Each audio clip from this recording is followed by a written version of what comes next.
자, 그리고 뭐 이런 댓글도 좀 있었습니다. 뭐 일본 그러면 일본에 좀 성공적으로 진출하기 위한 좀 팁을 좀 알려주십시오.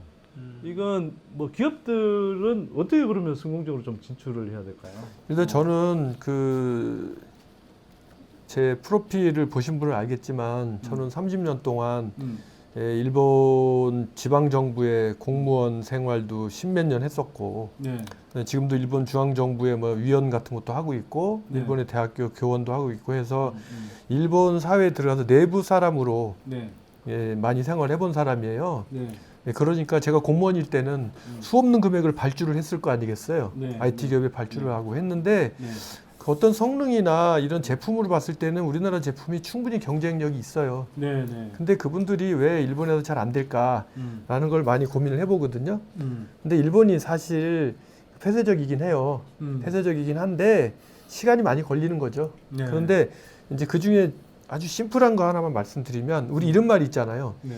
집에서 키우는 개도 주인이 저주하는지는 안다. 그죠?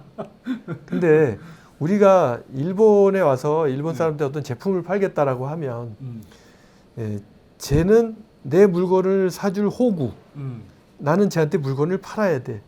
이런 마인드로 접근을 하면 네. 저는 그 사람들 분명히 안다고 생각해요. 그게 아니라 나는 나의 기술로 너희 나라를 좋게 해주고 싶고 너희 회사 비즈니스를 도와주려고 생각한다. 우리 윈윈하자. 이런 생각?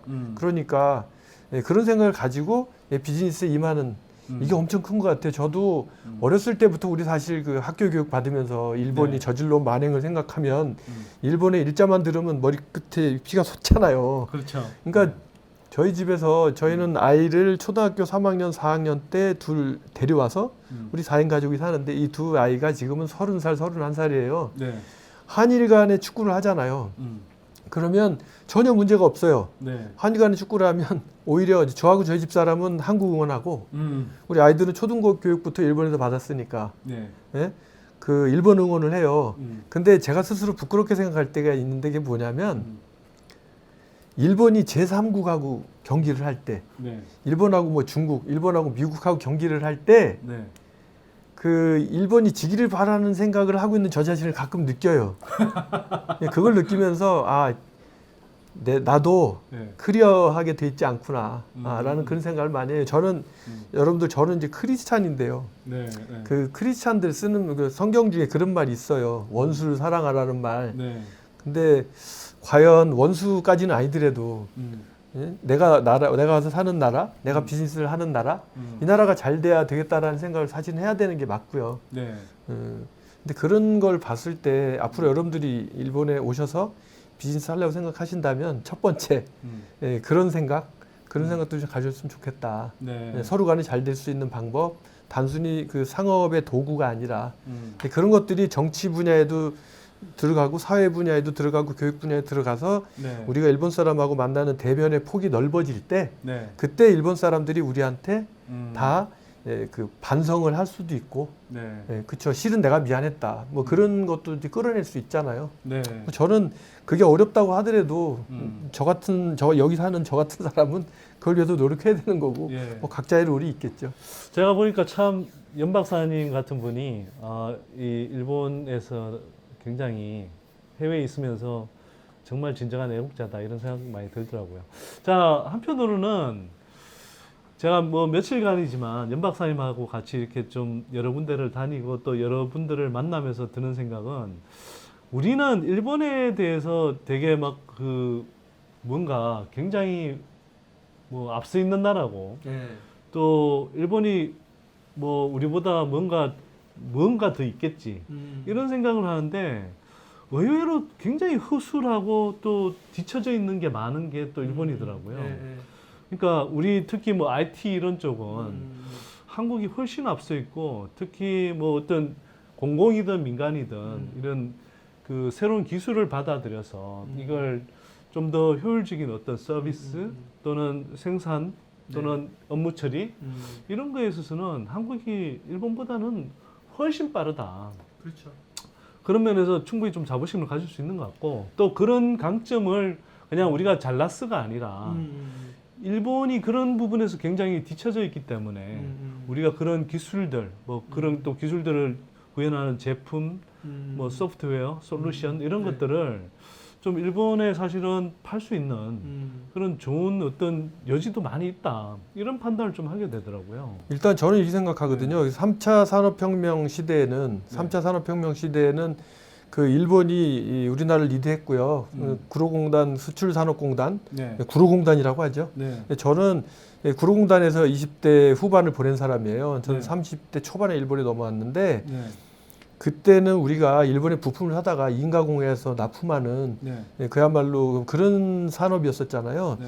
그래서 그 속박은 벗어날 수가 없었어요. 그 네, 체인은. 근데 지금 패러다임이 바뀌었어요. 이제는 산업혁명 패러다임이 아니라 디지털 패러다임이에요. 그래서 사람들은 우리가 IT는 일부 우리가 앞서 있다라고 얘기하지만 IT가 들어가지 않은 금융이 없고요. IT가 네. 들어가지 않은 정부가 없고 IT가 네. 들어가지 않은 의료가 없어요. 네. 근데 대한민국은 이 의료와 IT, 네. 그다음에 행정과 IT, 그다음에 뭐 교육과 IT, 산업과 IT, 금융과 IT 전부 융합해가지고 네. 제가 보기에는 앞으로 일본의 미래의 모습을 현재 한국은 다 가지고 있어요.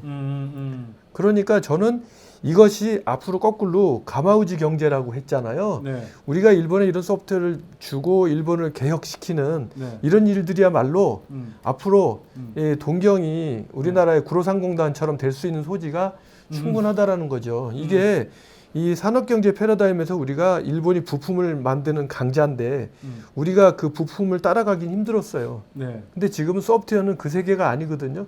그렇기 때문에 앞으로는 우리가 일본을 거꾸로 가르치면서 일본을 개혁시켜 줄 수도 있고 그러면서 우리 돈도 벌고 협업할 수 있는 그런 세상이죠. 우리가 일본 뭐 극우 세력 또는 일본 지금 아베 정부가 하고 있는 그런 행태들에 대해서는 엄중하게 또 따지고 비판하고 그럼요. 해야 되지만 뭐 여러분들도 아마 일본에 지인이 있는 경우도 많이 있을 거예요. 또 일본에 이렇게 또 여행을 와보시면 지금 오시라는 뜻은 아니고 뭐 예전이든 또는 뭐 나중에 이제 좀 상황이 원만해졌을 때 와보시면 일본 국민들이 그렇게 뭐 뿔 달린 사람들이 또 아니잖아요. 충분히 우리가 잘 알리면 또 한국에 대해서 호의적으로 접근하신 분들이 많이 있고 그렇기 때문에 무조건 이렇게 뭐 일본 전체를 매도하거나 또 적대시할 필요는 없다 이런 생각이 들고요. 다만 그런 뜻이고요. 또 한편으로는 우리가 일본에 비해서 주눅들 필요는 전혀 없다. 예, 또 한편 우리가 이미 일본을 뛰어넘어서 훨씬 더 앞서 있는 분야가 특히 IT 쪽은 그런 부분은 우리가 강점을 잘 발휘해서 오히려 그런 것들을 좀 수출하고 또 우리 기업들이 진출할 수 있는 발판을 만들어야 된다. 저는 장담하는데요. 산업혁명에서 우리가 산업혁명 프레임에서 아무리 열심히 해도 일본을 따라잡을 수 없었어요. 네. 근데 지금 이제 프레임이 바뀌었어요. 네. 디지털 이 시대에서 정보화 사회에서 일본은 절대로 우리나라를 따라잡을 수 없습니다. 네, 제가 며칠간만 봐도 좀 그런 느낌이 들고요. 여러분 이런 거 있습니다. 아까 뭐 현대차는 안 팔린다, 또 삼성 갤럭시 폰 안 팔린다 이렇게 이야기했지만 한편으로는 최근에 지금 이른바 이제 그 4G 통신 시장에서 지금 5G 단계로 넘어가고 있는데요. 5G 통신에서는 지금 한국이 전 세계에서 최초로 상용화 국가이고요. 그렇죠. 뭐 그다음에 중국에 이어서 일본도 이제 내년 도쿄 올림픽을 앞두고 5G 상용화에 이제 들어갔는데 준비를 하고 있는데 일본의 그런 통신 장비를 공급하는 업체 중에 삼성이 일본에 3위 하는 업체인데 KDDI에 그렇죠. 2조 몇천억 원어치 수출 계약을 맺었습니다. 그러니까 이게 일본이 통신 장비 업체가 자국 업체를 택하는 게 아니라 어쨌거나 한국 업체를 택할 정도로 그렇게 이미 한국이 이런 분야에서 상당히 앞서가고 있다. 이런 이제 부분에서는 상당히 좀 자긍심을 느낄 수 있을 것 같고요. 그렇죠. 그래서 꼭 대기업뿐만 아니라 우리의 중소기업들도 사실 기술력이 뛰어난 그 기업들이 많습니다. 다만 그게 지금까지는 국내 시장이 아직 좀 작고 또 한편으로는 뭐 대기업과의 관계에서 상대적으로 좀 종속적인 그런 구조들도 있다 보니까 충분히 그 영향을 좀 피우지 못했는데 한편으로는 일본한테 우리가 이런 수출, 기술 수출 등을 통해서 얼마든지 성장하고 발전할 여력이 있기 때문에 그런 부분은 좀 잘 발판을 만들어서 갔으면 좋겠고요. 자, 이미 사실 저희가 약속한 시간이 10시까지였는데 지금 10시 10분입니다. 네. 그래서 또 너무 오래 끌 수는 없을 것 같고요. 왜냐하면 너무 오래 끌면 우리 희소성이 떨어지기 때문에. 아, 제가 한마디만 더 드리고 싶어요. 네. 뭐냐면 그 노무현 대통령 시절에 네. 출판한 전자정부 백서라는 게 있어요. 네. 그 백서의 첫 페이지를 보면 이런 말이 써 있어요. 뭐라고 써 있냐면 한국의 전자정부는 세계 최고라고 만들어놨다라고 남들이 얘기를 한다. 아, 실제로 그 전자정부 정도 평가하는 거에 있어서 한국이 거의 매년 1등합니다. 그렇죠. 그래서 네. 길거리에 나가서 네. 한국의 전자정부가 세계 최고라고 합니다라고 얘기를 하면 네. 대부분 여러분들이 뭐라고 얘기하시냐면 네. 그게 뭐 대단한 걸 했다고 그러십니까라고 얘기를 하고 네. 아니 자택에서 인터넷으로 증명서 뽑을 수 있는 나라는 세계에서 대한민국밖에 없습니다라고 얘기하면 그거 다 하는 거 아니에요? 이렇게 얘기한다. 그렇게 얘기하는데 그런 식으로 우리는 이미 정보화 사회에 있어서 편한데 적응이 다 돼 있어요. 그래서 우리가 과연 얼마만큼 편한 정보화 사회에 살고 있는지를 우리 스스로가 인식을 잘 못하는데 네. 그런 걸 가지고 일본이랑 이게 비교를 해보시면 우리가 얼마나 잘난지를 알아요. 근데 네. 아까 저는 내로남불 일본에 대해서는 왠지 많은 사람들이 특히 뭐 조중동이 그럴지 모르겠습니다만 그 네불남노의 생각을 갖고 있는 것 같아. 자, 내불남노라는 게 이런 거죠. 그러니까 보통은 우리 이제 내로남불이라고 그렇죠. 하잖아요. 그러니까 나한테 좀 유리하게 그리고 남한테 이제 남이 하는 걸 안 좋게 이렇게 이제 이야기하는 걸 내로남불이라고 하는데 우리 일본에 대해서는 연 박사님께서 느끼시기에는 내불남노다 거꾸로 그렇죠. 우리가 충분히 자신감 가지고 잘하는 게 많은데 자꾸 우리는 스스로를 이렇게 좀 낮추고 움츠려드는 게 있는 것 같다. 그리고 일본은 이유 없이 잘 알고 있을 거야. 뭐 이런 식의 이제 생각을 한다는 거죠. 그렇죠. 그걸 내불남노라고 맞아요. 표현하시는 거고. 일본의 일부를 보셔가지고 네. 역시 일본은 틀려 뭐 이런 얘기를 하시는 분이 참 많고 네. 근데 저는 그분들한테 네. 물론 겸손하게 보는 게 중요하죠. 네. 겸손해야 됩니다. 그런데 우리가 잘하는 것마저도 스스로 우리 네. 못한다고 할 필요는 없고요. 네. 설사 좀 못한다고 하더라도 그렇게까지 차이가 나는 건 아니에요. 네. 예를 들어서 자기 자식이 공부를 좀 못했어요. 그랬는데 아버지가 어디 갖다 들어왔는데 그 입구에서 책 보고 앉아 있어요. 그러면 걷다 대고 그래 너 그래도 열심히 공부 잘해라 이렇게 얘기를 해야지. 오랜만에 책 잡고 있는 아들 앞에 가갖고 공부는 막 네가 무슨 공부를 해 이런 식으로 얘기를 하면 되겠습니까? 저는 특히 저희 방송 보는 분들 중에 소프트웨어 개발 네. 특히 저 디지털 단지에 계시는 분들이 얼마나 계신지 모르겠는데 네. 열렬하게 응원을 보냅니다. 네, 저도 옆에서 같이 응원을 보냅니다. 자, 진짜 그런데 이제 좀 뭐 마무리를 해야 될 시간이 가까워지는 것 같고요. 마지막으로 제가 좀 여쭤보고 싶기도 하고 제가 좀 뭐 한편으로는 많은 분들이 좀 관심을 가지는 사안일 수도 있는데 제가 이런 느낌을 갖습니다. 그러니까 한국 안에서도 일본식 불황 겪을 수 있지 않냐? 뭐 이런 이야기들이 종종 나와요. 사실 뭐 한편으로는 생각해 보면 최근에 이제 여러 가지 저성장 흐름이 지속되고 있고 또 인구 구조도 사실 일본하고 되게 비슷하게 어찌 보면 고령화라든지 생산 가능 인구 감소 이런 것들을 보면 오히려 일본보다 더 빠르게 좀 진행이 되고 있어서 상당히 좀 걱정되는 부분이 있는데 한편으로는 그래도 지금 며칠 동안 제가 쭉 보면서 느낀 건 일본처럼 이렇게 정치가 민의를 제대로 반영하지 않고 또 혁신하려고 하지 않고 또 재계도 옛날에 그냥 어떤 기득권 구조에 안주해가면서 이렇게 혁신하지 않아서 일본이 사실 혁신 능력 자체를 잃어버려서 이 쇠퇴하고 있는 게 아닐까. 그런 면에서 보자면 한국은 아직은 상당히 희망을 가질 수 있는 그런 역량을 갖고 있는 나라가 아닐까. 이런 생각이 좀 많이 들거든요. 좀 어떻게 보세요? 저는 아까도 말씀드렸다시피 그 구로상공단에서 일하다가 일본에 넘어와가지고 일본 세계에 들어와서 저 밑바닥에서 외국인 근로자로 이 일을 시작한 사람이에요. 근데 어느 나라나 그렇겠지만 외국인 근로자는 관세도 받고 그러잖아요. 그런 활동을 하면서 저는 꿈을 꿨었어요. 앞으로 10년 뒤, 20년 뒤 분명히 내가 여러분들을 가르치는 날이 올 거다. 네. 우리나라가 여러분들한테 도움 드리는 날이 올 거다라는 생각을 했었거든요. 네. 그것처럼 한국이 네. 일본식 불황을 갈 수 있지 않을까. 근데 저는 한국하고 일본이 다른 점이 많이 있다고 봐요. 네. 뭐가 어떤- 다르냐면 네. 일본 사람은 돈을 쓸 줄을 몰라요. 그러니까 예를 들어서 요즘에 일본이 그 불황이라 그래갖고 네. 정부가 네. 이 사람들한테 돈을 막 나눠줬어요. 네. 응? 지방자치단을 통해서 진짜 현금 비슷하게 포인트를. 네. 뭐 돈을 막 나눠주면 일본 사람들은 어떻게 하냐면 그 돈을 쓰는 게 아니라 그 돈을 다 저금을 해요. 그리고 일본이 막 불황이다 막 이러면 네. 불황이었으면 사실 저금이 줄어야 되잖아요. 네. 불황이면 저금이 더 는데요. 왜냐하면 불안해서. 이런데 우리나라는 보시면 늘 저는 경제인이라 잘 모르지만 맨날 나오는 얘기가 개인 부채가 늘었다 뭐 하잖아요. 네.